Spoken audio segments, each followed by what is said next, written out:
among the Akan people. So this is again, not only this book represents a major contribution to the field of Akan studies, but the nature and meaning of African religion in terms of what we call ancestor worship. The African people are not the only people who worship their ancestors. This is a common religious attitude among the Asian people and Japan and China and so forth. Okay? So this book, it begins with Akan theology and discusses the notion of the place of sacrifice, okay, and their theology and Akan conception of God. This is a major study.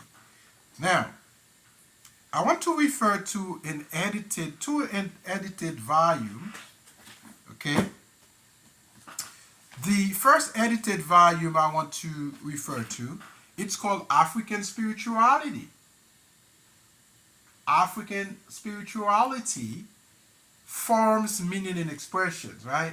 And of course, this book was edited by the great Jacob Olopuma, who is who for many years have has taught at Harvard University.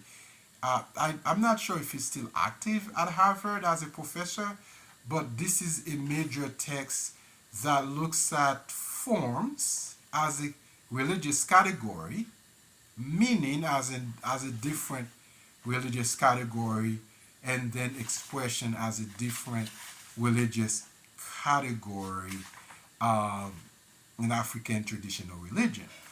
Now, you must understand here, not only, chapter one, actually, part one covers cosmologies and sacred knowledge in African traditional religion. Then the second part two, explores the notion of authority, agency, and performance, and then Africa's encounter with other religions. Africans' encounters with other religions, such as Islam and and Christianity. Now, and then the final part of this book explores African spirituality in the Americas, right? Such as, for example, in the Trinidad and Tobago, in Haiti, there's a chapter on Haitian voodoo, and there's also a chapter on African derived religion, and the African American community in the United States. There we go. Okay, now the second edited volume I want to bring your attention to, it's called Religion in Africa, Experience and Expression. It's edited by Thomas Blakely, Walter Van Beek, and Dennis Thompson. Now, this book, look, for example, in the first part, the authors, the contributors, look at the relationship between religion and what we call translatability, right? How does, for example, a religious system translate from one culture to another, from one civilization to another? Okay, there are chapters on African Islam or Islam in Africa. There are chapters on the relationship between African religion and Mormon doctrine, right? Okay. Then there's a chapter. There's another chapter on West African cosmological system. Part two explores comparison over time and space, right?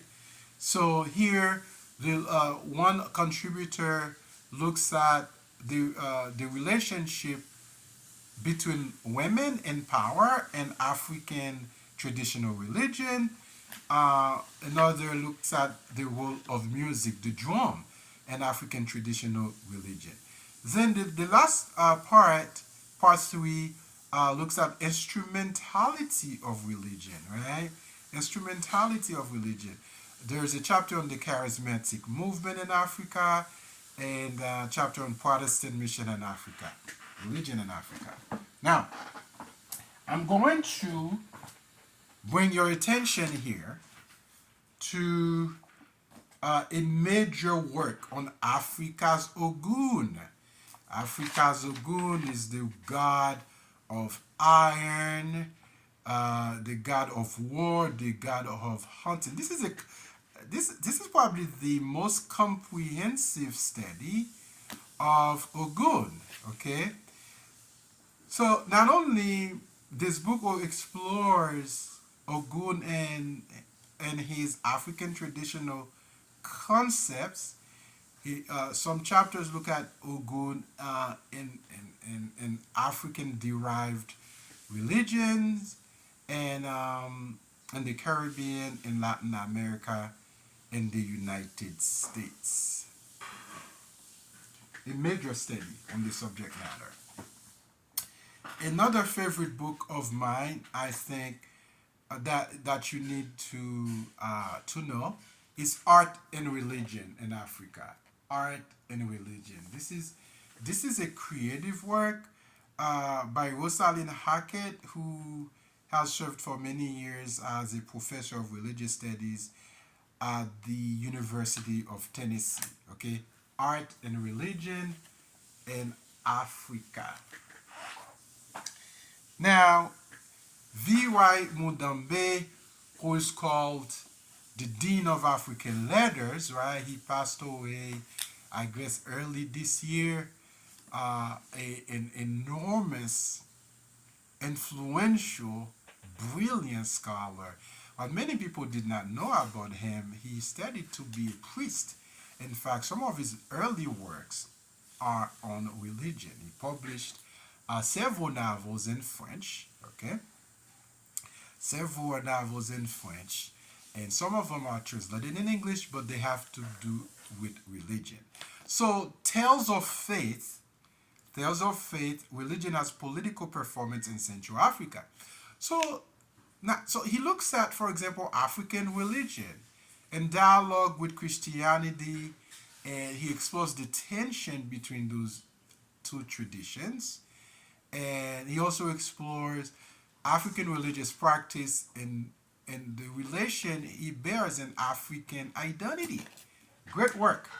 Now, I did mention I was going to explore a different category of not so much of religious studies, but a group of texts that I think are important for you to know.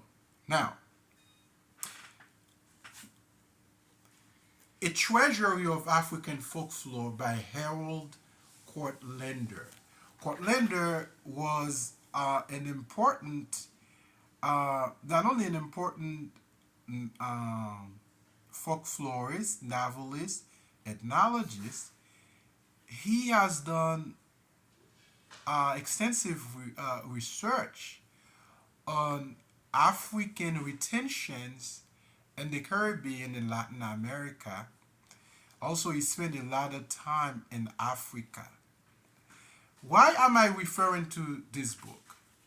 A Treasury of African Folklore, the Oral Literature, Tradition, Myth, Legends, Epics, Tales, Recollections, Wisdom. Now, you see, the religious sensibilities of a people began with their oral tradition. This is where it began, in their oral tradition, in their folklore, their legends, their epics, their tales, their myths, their wisdom, saying. This is why this book is important. If you want to get to have a greater understanding of the religious sensibility of the African people, read this book. I know many scholars would not recommend this book.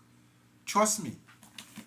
Because, this deals with folklore. But folklore, again, the folklore of a people, okay, is fundamental to their religious identity. Just like Herskovits, right? Melville Herskovits' text, The Homian Narrative, equals cultural analysis. This is a book that's worth your attention. In fact, there are many chapters. Um, there are many chapters consecrated to the study African religions. For example, um, we have the narratives, exploits of the gods, divination. Okay, these are the two major divisions in this book that deal with African traditional belief. Now, a prolific writer, I believe this guy was British, if I'm not mistaken, who has served, Jeffrey Forrender, has served for many years as professor of the comparative study of religion at the University of London, right? And after his ordination, he went to Africa, to West Africa. He spent over 20 years there teaching and studying African traditional religion. He studied, for example, he taught at the University of Abadan in Nigeria. He traveled widely in Africa, West Africa, to study not only for ethnological work, field work, but to understand, to get a better understanding of the African, of the religious sensibilities of the African people. I'm going to refer to three major works that he has published: African Traditional Religion, African Traditional Religion. Um, this is a classic on the subject matter. 1954, this book came out. And the second book I want to refer to is Religion in an African City. Religion in an African City. This book came out in 1953. And then there's another book called West African Religion, which he also published in 1949. These are classic texts on this subject matter. Okay, guys, I hope this conversation was very helpful to you.